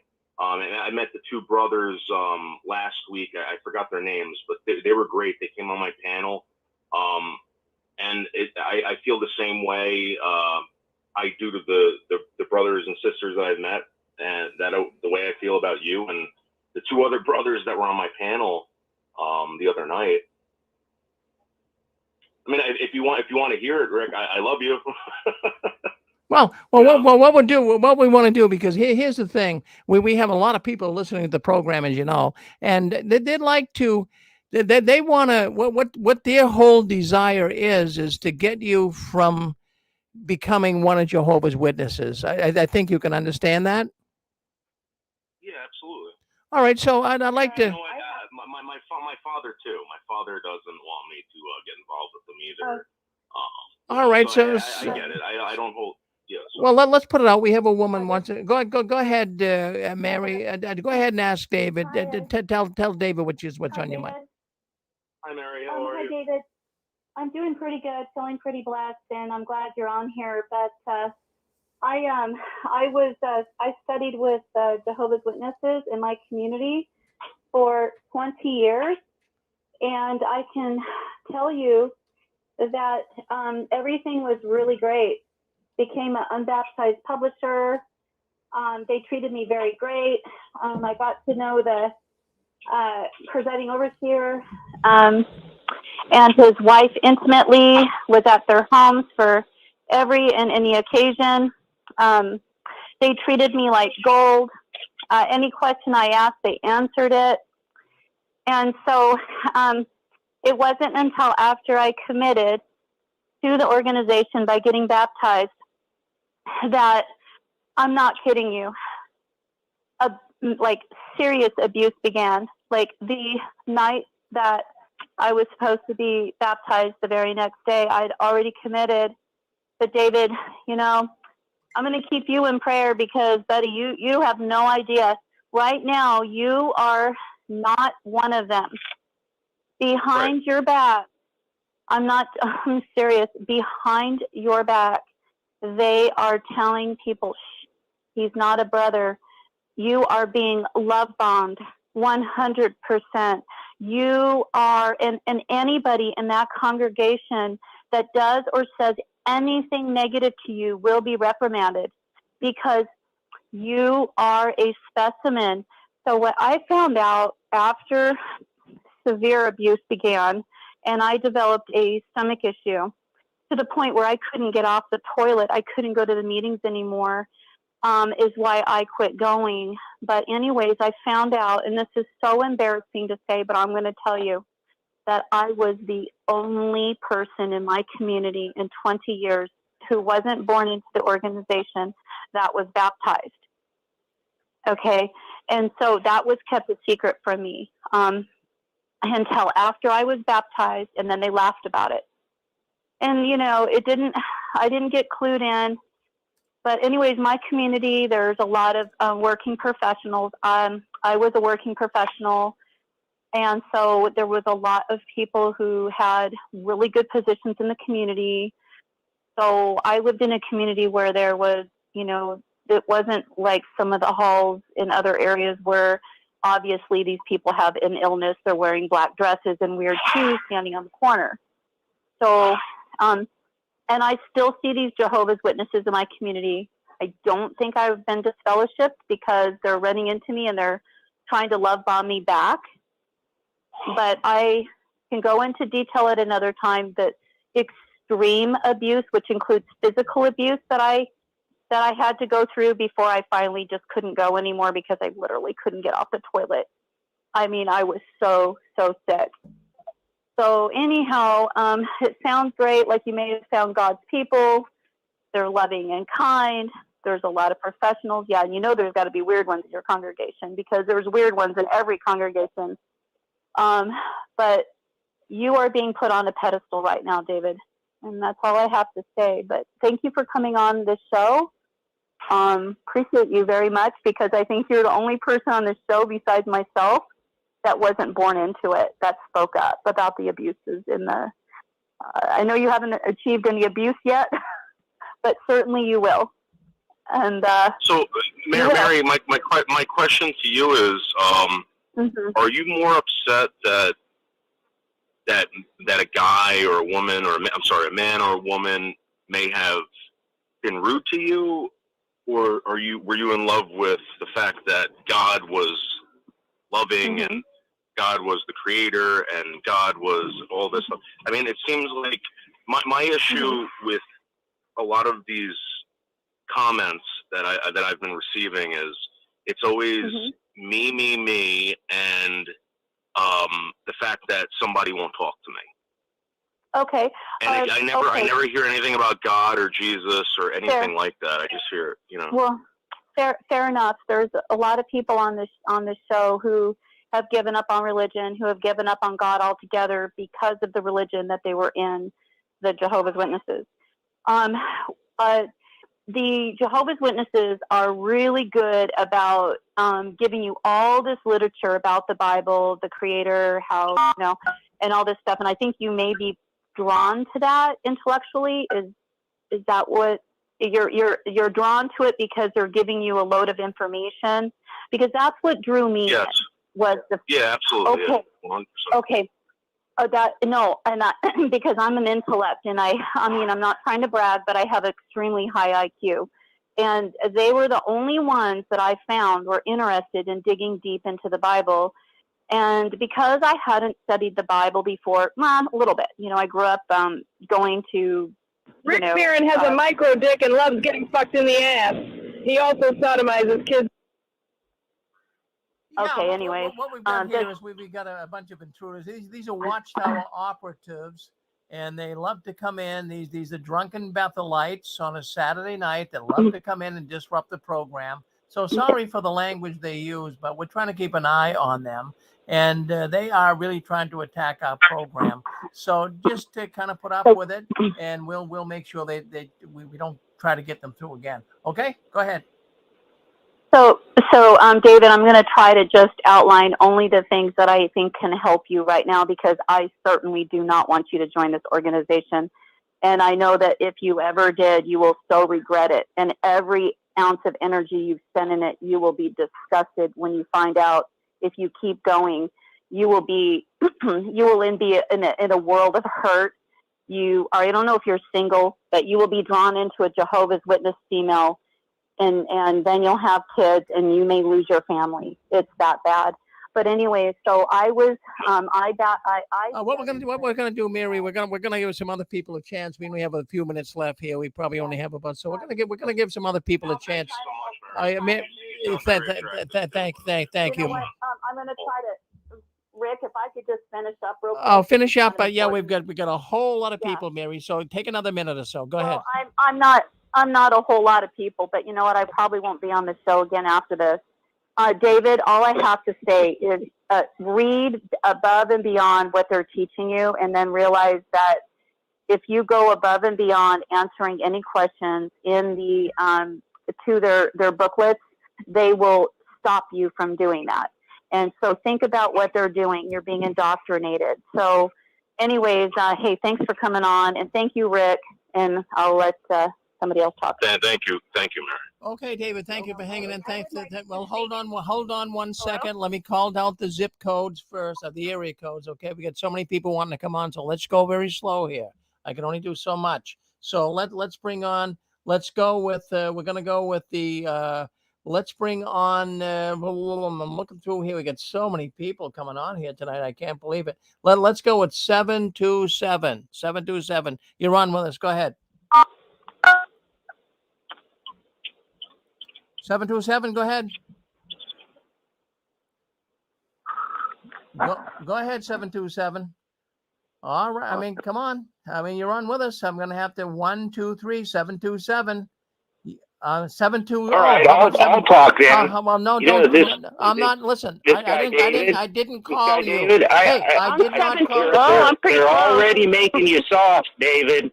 They're already making you soft. Hey, and I hear way too much apologizing. He came in out of place. Okay, we've got 720. Go ahead, 720. Thank you for having me on. This is the first time I've ever called in. I was not a born in as well. I was came in as a teenager, and I was going to join a gang of Los Carnales street gang. And instead, I always say I joined the Jehovah's Witness gang. And yes, in the beginning, it saved my life because it helped me not to have a life of drugs and a criminal record. And there's some really great people. They were very loving, very kind. They do love on you to death, but you have no idea of the abuse that goes on once you do get baptized. When I was 19 years old, I was disfellowshipped for the first time, and the elders were asking me questions like, what kind of panties did I have? How many times did I orgasm? And just all these personal questions that it was abuse. And they just constantly make you feel like you're not good enough. And it's very toxic. And yes, there's some very, very kind and loving people that have very good intentions for service. These ladies were like my spiritual mothers who I adored and love to this day. They don't even realize how indoctrinated they're in. These people are in a very high controlled mind control group. And just say for anybody that's studying with the Jehovah's Witnesses, be very careful. Be sure to do as much research outside of their publications as possible. And I would say, like Forrest, run, Forrest, run. Thank you. Thank you. So, I gotta say this, that guys, I've been studying for a very long time. I was asked to be a publisher, an unbaptized publisher, and I refused it. I'm not making any kind of like leaps or anything like that. I kind of feel like you guys think I'm stupid or something like that when I'm being talked to about, hey, you're gonna get sucked up into this. I have more questions than I doubt they want to answer, and I will say this, that these people have not thrown me to the side. They have not restricted me from anything, and I understand the concerns, but I just have not seen that at all. I mean, well, David, that's well, I'm going to respect that. You won't see it. When people first study, they're going to hide a lot of things from you, but I understand what you're saying. So let's get some more people coming in. I'm going to bring in 928. 928. What do you want to say to David? Hey, Rick, this is Jesse in Yuma, Arizona. How you doing? Good, good. And hey, I talked to Rick, David last week. Me and my brother. Oh, Gilbert. yeah. Hey, how are you? I love you. Hey, I love you too, man. Yeah. Hey, listen, all the callers everybody that was talking to you right now, they're all telling you the truth. Especially that girl who said she joined the gang. Those people are telling you the truth. I like that song from the 80s, Van Halen. You like Van Halen? Remember they said jump? Go ahead and jump. If you're going to be I used to jump on my bed all the time to that song. Yep. Yeah. I mean, if you're going to be a witness, do it. And then you'll find out all these cats were telling you the truth. But hey, I wanted to tell Rick, my mother-in-law broke her arm out in field service last week. And she's an elderly. She lives about 3 blocks from where I'm at. And she doesn't talk to none of my kids. She was shunning our entire family, my mother-in-law. She became a Jehovah's Witness after we left. And she broke her arm with carrying a Jehovah's Witness cart on a private property. They were cart witnessing, and she fell down and broke her arm. And guess who's taking care of her? My wife. My wife is taking care of her. The congregation is AWOL. But that's what it's like. Even after we get shunned, we're still going to take care of our mother-in-law. Like we do all of her economic needs. We take care of. We bought all her stuff so when she gets elderly but she's shunning us. But yet we have to we have the burden of taking care of her because Jehovah's not going to do nothing for her. And the other night she spent the night because she's in a lot of pain, and I'm okay with it. I'm not mad at her, but I'm just seeing how Jehovah's Witnesses give all their life to Jehovah. But if you get injured in any way, Jehovah's not going to be there for you. And I'm seeing it with my own eyes. Like, let me give you an example. My sister-in-law, she was voted into Arizona State House. She's an Arizona State representative in Congress in our state. Her mom hasn't called to congratulate her own mother. She's got people all over. She's a Republican here in Arizona. She saved the State House for the Republican Party. She's got millions of friends now in the state. But not one Jehovah's Witness will call to congratulate her or condemn her. They won't even talk to her. That's a big accomplishment. Whether I'm not speaking politics or not, but it's a big accomplishment for a Mexican-American girl to become a elected representative in your state, And when your own mother won't even talk to you about it. And then when she breaks her arm, she needs everybody's help. Nobody in the congregation is going to help. That's just one of the things you see, David.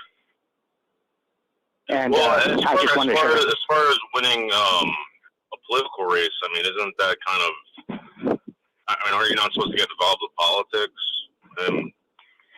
Yeah, but for some reason, our little family here, they won't disfellowship us. I don't know why. They haven't disfellowshipped us. They're afraid of us. I don't know what it is. Probably because we do radio ads. Do you want to be disfellowshipped, or do you want to just step away? I mean, can't you just step away from this organization? Like, why do you have to insist that they disfellowship you? No. You knocked on my door. It's on, like Donkey Kong. You knocked on my door. You said we belong to Satan's organization. You said our country is part of Satan's country. You say that everybody's going to die in Armageddon, and you want me to just walk away? All my Bible study people from the 50s and 60s that studied with us, they said that the end of the world was going to come in their lifetime, and they're all dead. And you want me to walk away? There's blood on the street. There's blood in Jehovah's hands. There's nowhere to walk away to. To the day I die, I'm going to be talking about Jehovah. I'm the true Jehovah's Witness in my community. My little brother Gilbert is a true Jehovah's Witness. We're telling everybody that we come in contact all the lies Jehovah told us our entire life. We believe Jehovah, and nothing came true. So it's our duty to witness of all the lies that the Jehovah's Witness organization. It's our duty. Because our mom and dad are dead. Our mom and dad are dead. Don't you understand? They lied to my mom and dad. Don't you have any compassion? Don't you have any love? Yeah. So I'm not saying you. I'm not saying you, David. I'm not saying you, David. I'm just saying I'm using you in general. Yeah. Yeah. So I guess my question is, this organization must mean so much to you that it's taken up your entire life, where you devote your life even to try to destroy it. that I don't understand. Like, for me, all right, if this was something that I thought was pure evil, as a Christian, I would ignore it, just like Jesus Christ did when he was confronted by Satan. I would say, That's hey, get beautiful. away from me. No. No, that's beautiful. Yeah, I agree with you. I agree with you. Listen, I don't dedicate my life to destroying Jehovah. But listen, instead of smoking weed or going to grab a Bud Light, I make a commercial against the Jehovah's Witness. That's all. I go to work. I have family. We go friends. We go fishing. We do carne asada. We have a life. I help my sister-in-law in politics. We do a lot of stuff. We celebrate Christmas, birthdays, everything. But if I get a free moment, yeah, I'm going to talk to people about Jehovah's Witness. So it's not my whole life, but it's a big part of our life. Hey, Jesse, we're gonna move on here. We got a lot of callers. I got to bring some more callers in. I mean, a lot of callers want to call in, so let's Great evening. Go ahead. Okay, listen, go ahead, call into the 6 screens. We had a number of people just on here a few seconds ago. But anyways, David, I mean, are you getting the point here? I mean, what would you like? Listen, if you're listening into the program tonight, what would you like to see? He says studying the Bible with Jehovah's Witnesses. What would you want to tell David? What would you want to say to him to help him not become one? It looks at this point that David, it looks like you really would like to be one of Jehovah's Witnesses, right?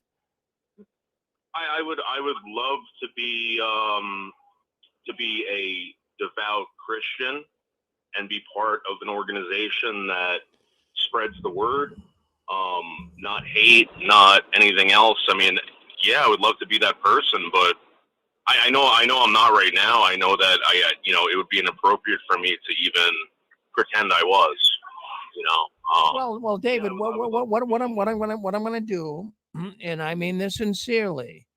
I mean, I know you're attached to the witnesses right now, but at any time you would like to study the Bible with me, I mean, I would be more than pleased to do that. And you could have a study with the. Really? Yeah, I would. Yeah, I'd love to study the Bible with you. I'm a Christian man. I'm not ashamed to say that, but I'd love to study the Bible with you and give you the other side of the story. So, I mean, that could be done if you would like to do that. Yeah, absolutely. All right. I would be honored to study the Bible with you. Absolutely. Oh, well, that sounds good to me. Well, excellent. So that we can do that. We really, really can do that. And you write me at, well, I got your email, and I'm going to get a hold of you and let you know that we can do this.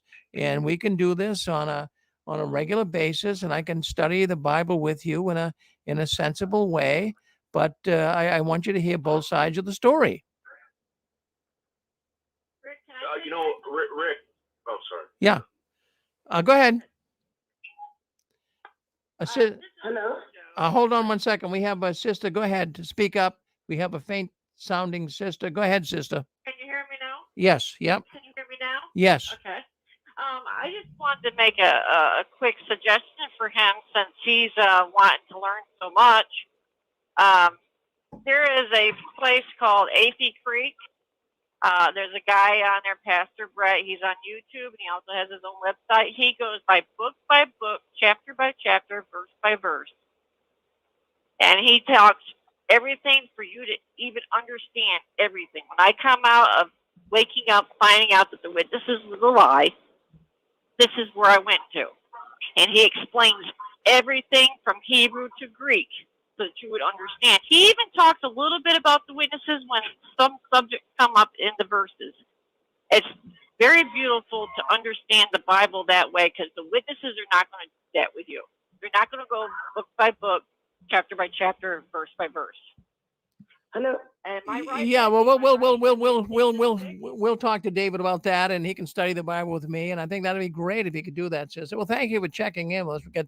We're kind of cramped on time here, so thank you, sister, for chiming in tonight. The 6 screens.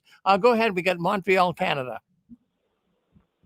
Hi, Rick, and hi, David. Hi, Hillary. I just would like to mention one thing. Jehovah's Witnesses call themselves the truth. Have you checked into all their false predictions starting in 1875 or something like that? I don't know if anyone has mentioned that. Yeah, so that was one of the first questions I had for them back in I want to say 2019 or maybe 2018. Anyway, when I asked them about that, 1925. When I asked them about when I first started studying with them, I asked them about that. That's what I'm getting at. And what did they told me that they tried to stay away from stuff like that because they had witnesses that actually sold property, that actually did some crazy things. Well, you know what? They will always put a spin on it to validate themselves. But if you look at the Bible, there are no dates predicted in the Bible. As a matter of fact, the Bible says nobody knows the day or the hour. Have you looked at jwfact.com? There's a lot of information there that will explain a lot of things that you might have questions about. And have you heard about Ray Francis' book, Crisis of Conscience? I would recommend that you read that also, because there's too much information. I'm going to be completely honest with you. I told you guys this before, and I'm not expecting you to remember this, but I am dyslexic. So the reason why this is easy for me to ask questions to witnesses because they're willing to answer them for at least 2 hours. Maybe I think I was studying maybe twice or three times a week with them, and they would, What about the Bible itself? Just look at the Bible on your own time, on your own. No, I do, and I cross-reference, and whenever I had any kind of question, I would ask them, and like I said, because God will help you if you take the Bible and you pray about it. He will help you understand. Because what they have are called study aids. You're not really studying the Bible, you're studying their publications. And that's what's so sad about it. I'm sorry, but I won't get into my own personal history about it. But I do wish you all the best, but I think that you should do a little bit more research about it all. Just for the record, that's not what I've experienced. Just for the record, there are some nice people there. There are some nice people, but it's the governing body. It's the leadership that is running the show. I'm sure there's nice people in prison too. Okay, Annie, we're gonna drop it. We're gonna drop it there, Annie. Okay, we got some more people. Annie, I'm sorry to cut you short, but we only have a few minutes left. Okay. Go ahead. In fact, I just want to make an announcement. Hold on 1 second. Fritz Springmeyer, hold on. We'll bring you on in just a little bit. His program's coming up, but we got so many callers coming into the 6 screens tonight. It's unbelievable. Let's go with Fayetteville, North Carolina. Go ahead. Hi, Rick. Hi, David. This is Sharon in North Carolina. I was just calling. Hi, David.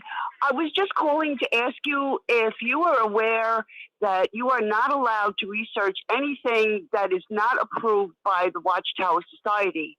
Now, that goes in direct opposition to what 1 John 4:1 says, where it says that you have to test everything, every spirit, because many false prophets have gone into the world. And that also brings in 1 Thessalonians 5:21, where it says to make sure of all things. Now, you had said before that people are complaining about saying they're disfellowship, this, that, and the other thing. What broke my heart when I woke up after 53 years from the age of 3 was John 6:48-59. When you are in Watchtower land, you are forbidden to partake of the ransom sacrifice that Christ put in place for us. You are not allowed to touch that unless you're one of the 144,000. That also is in direct opposition to what Christ said in John, that everyone must partake to have eternal life. That's what really, really woke me up.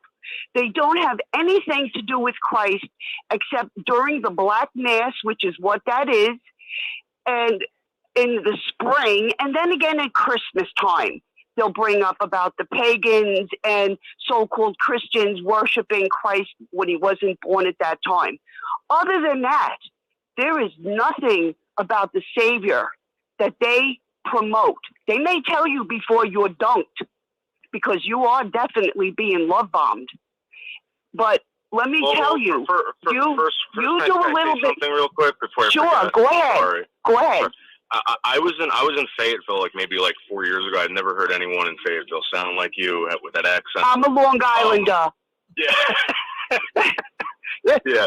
So, but the other thing is, as far as studying other parts or other Bibles, that's not my experience. In fact, they cross reference the King James version, multiple versions of Bibles, when I was studying with them to prove that, to me that they weren't like that. The other thing is, as far as being anointed, I was told that the Jehovah's Witnesses don't tell you if you're anointed. You know if you're anointed or not. You partake in that. Yes, they tell you that because you're not dunked yet. But if you do partake, they think you are mentally diseased. That seems to be a favorite catch-all for them. If you wake up and you leave, you're mentally diseased. If you go against what the governing body says, you're mentally diseased. You are still in the love bomb stage. They are going to tell you what your ears need to hear. Okay, there's also a verse, Luke 21:8, that says, see that you are not deceived, for many will come on the basis of my name, saying, I am he, and saying the end is near. Do not follow them. That's what the Bible says. Do not follow them. Okay, okay, Sharon, we're gonna cut it right there, Sharon. I'm glad you did that. That's Rick, good. I'm done. Thank you. Okay, Nice thank you. talking to you, We get David. so Bye-bye. Nice talking to you. we got so many people want to call in. We still got another program coming up. We're gonna get Fritz on very shortly. 540. Did you want to say something? 540. Go ahead. Yeah, David. My name is David too. I'm married to a Jehovah Witness for 35 years. I've never went into the Jehovah Witnesses. I asked him some questions at the beginning of our marriage and everything, and we got married Baptist, and I never got married any other way. And then on top of that, I raised both my kids in the Episcopal Church, and they hated that. And they always kept downing me constantly. And I'll put it to you this way. I have worked with people in our state. I've been into 4 different lawsuits over the Jehovah Witnesses, and I've seen the evil that they have caused in families. So can I just say something real quick? Because I talked to the witnesses tonight or this afternoon about Rick, and when I brought Rick up, I talked to the circuit overseer, and I said, I'm talking to this guy Rick Farron, Fearon. He's Rick. I told him what you told me about how you were an elder, how you were asked to join the body and all this stuff, and they said, well, here's the thing. Just because somebody's an elder or part of the organization doesn't mean that we don't have crazy people here. There's crazy people here, 100%. What he was telling me was that when this stuff happens, as a group, they try to stop it from progressing and going throughout the kingdom halls and all this stuff. So he said the reason for a circuit overseer is to be encouraging, to keep people on track, and when there is a problem, to maybe either remove it or keep everybody enthused about, encouraged. I guess that's the word that he used. Yeah. Encouraging, yeah. So that's what they've done to my wife. They wife. did call you crazy, Rick. Yeah. David, we're gonna move on. I hate to do this. We have to let other people come on. We're gonna move to another. Well, program. give him my telephone number. Well, give him my telephone number. Give him a telephone number. You can call him privately on that. Let's go with 407. Then we're gonna wrap this up. 407. What's on your mind? Go ahead. You're on with us, 407. Go ahead. Okay, let's go to 203. 203. You're on with us. Go ahead. Hi, David. My name is Carrie. I'm in Suite. I just wanted to say this to you. I wanted to say this last week, but things are going a little haywire, but I didn't get my call in. What I think, you've been studying for 4 years, and it seems to me that you are really enjoying your stand with them. And what I think is you ought to just join them. Get it over with. Get baptized. Get in there.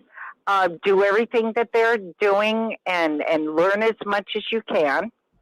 And then eventually things will be revealed to you. But you can hear all the stories. We all have stories, and they're all the truth. But I think the only way you're going to know, because there's a lot of very intelligent people that have been deceived by this organization, very much so. But I think you ought to just say the hell with it and go get baptized. Join them, learn about them, live the lifestyle, and then you'll find out. You gotta remember that I'm a Christian, and that would be very irresponsible of a Christian just to jump into something and say the hell with it and just go for it. I would never do that. Well, then obviously, I don't know what your problem is. I don't have a problem. Are you questioning? You have the problem. You have the problem. I do. All righty then. Well, I'll tell you. I don't have. No offense, but like you're taking offense. You're taking offense of what I am saying. I'm giving you permission. You're talking to me like an idiot, like I'm a moron. Like no, you're not. You're not, and I'm certainly not. I'm sorry. Let me just say. No problem. Hey, listen, I got thick skin, my dear. You know, I'm 80 years old. I've been in that organization a long time. I suffered a lot. You're suffering. And my children did too. Down.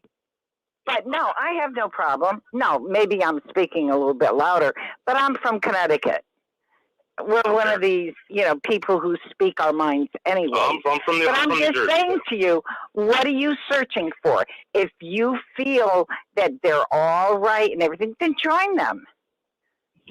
Don't drag your feet. Just join them. Why do you think I'm here? Why do you think I'm talking to you guys? Because you're debating everything. You're saying by an elderly woman. I'll tell you what elderly is. It's just a number. Let me tell you. Well, I'll tell you what. All right. Well, what we got to do is we got to get in here, David. Now, listen, David. I thank you for coming on tonight, and obviously, I thank all the people calling in. And only time will tell. But why don't you study the Bible with me? All right, you can still study with the witnesses too, but study with me. I'll get a hold of you, and but I really enjoyed what was taking place here tonight. I mean, again, we have mixed emotions, but at least you're coming on and talking, and I thank you for that, David. Thank you for apologizing for last week. Thank you very much, David, for being with us tonight. Now, what would you like to say? You got listen. Witness, David, you're going to do a lot of apologizing. All right. So, David, we'll give you 1 minute. David, let's give you 1 minute, and you can wrap this up. Go ahead, David. What do you want to say? Let you have the last word. I would just like to say that, listen, I love everybody, but I'm not going to be talked down to by people who think that I'm an idiot. You guys don't know me. I don't know you. All right. I'm here obviously to find something out. I'm asking questions, and here's the thing that people might not. Hello. I'm so sorry. I'm being severely attacked by people in comment sections, etc., coming to my channel, maybe saying some accusations that I'm a witness, blah blah blah. Guys, I'm not a witness. I'm asking questions, and I'm trying to be as polite as possible. Well, well, David, that's why I've kept you on. I mean, we never got a witness, a person was studying with the witnesses come on here. So that's Zachary. I'll give you a minute, and we got to move on. We got another program coming up. I'm not going to even take a minute. Go ahead. This brother who's been studying all this time. The things. Studying all this time. Go ahead. 4 years. Can you hear me? Go ahead. Yeah. I can hear you. He's been studying all this time for 4 years, and everybody's been telling him not to be involved or don't study with them. Don't become a witness. And he's been very mild with all of that. And Carrie comes on and says, you know something? Why don't you go ahead and get baptized? And all of a sudden, his whole demeanor changed. She did not say that. Showed him. She let him. Sorry. She by telling him go right ahead. She didn't offer any opposition to him. You go right ahead. His whole demeanor changed. She did not say that. She did not say that. Okay, that's all I have to say. All right. Well, let me just. We all heard that. We all heard it. You have selective hearing, I believe. Yes. Yeah. You again. People want to do what they. I'm not going to argue. I'm going to be just as nice and mild as you have been. All right. I'm muting myself. Okay, we're going to stop right there. But David, listen, I'll be in contact with you. You and I are going to sit down and study a little bit. I'll be contacting you this week. Thank you, David, for coming on tonight. I appreciate it. Thank you, Rick. Have a great night. All right. Thank you very much. Well, folks, there it is. You know what I'm trying to do. I know we have many people that are thinking different things, but maybe the man is just trying to come to grips with all of this. We know what it was like when we were studying with the witnesses, right? We got emotionally attached, so we're trying to detach him from all of this. So let's see what happens. We have no more time for we got to move on. We have a man waiting. We got another program coming up, so we're gonna end it here. But thank you, David, for coming on, and thank you for all of you folks too that commented. Boy, I can't believe we had an overwhelming amount of comments.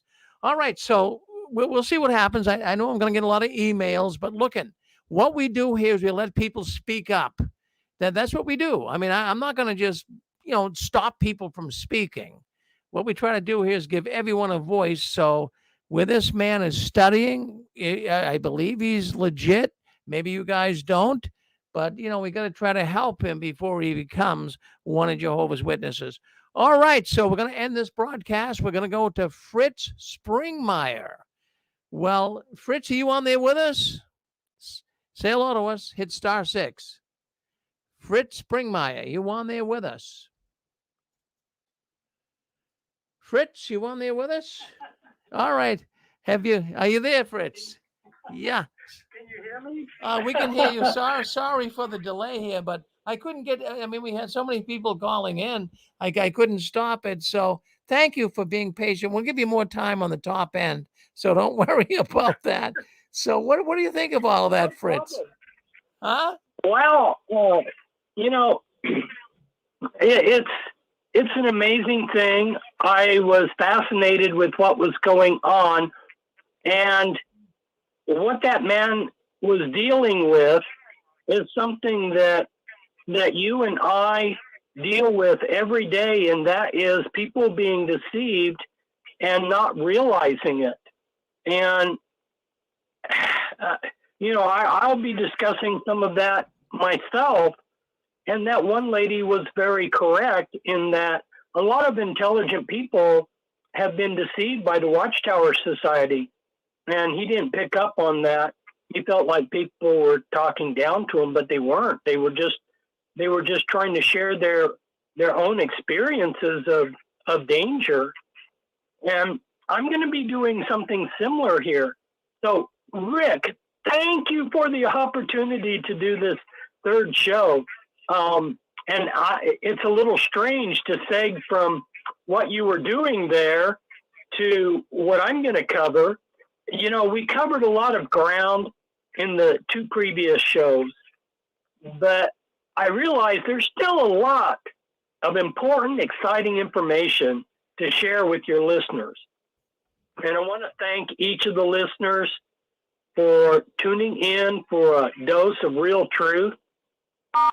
And are you still there? I'm right here. So what I'm going to do is I'm going to get you on. So you just hang in there, Fritz. I'm going to end this program, and then we're going to start your program. So you just hang in there with us, okay? Don't go anywhere.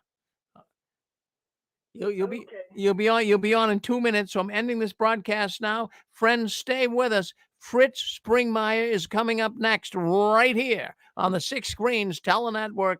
Don't go anywhere. He's going to share some things with us tonight. You are going to be flabbergasted. All right, so we're going to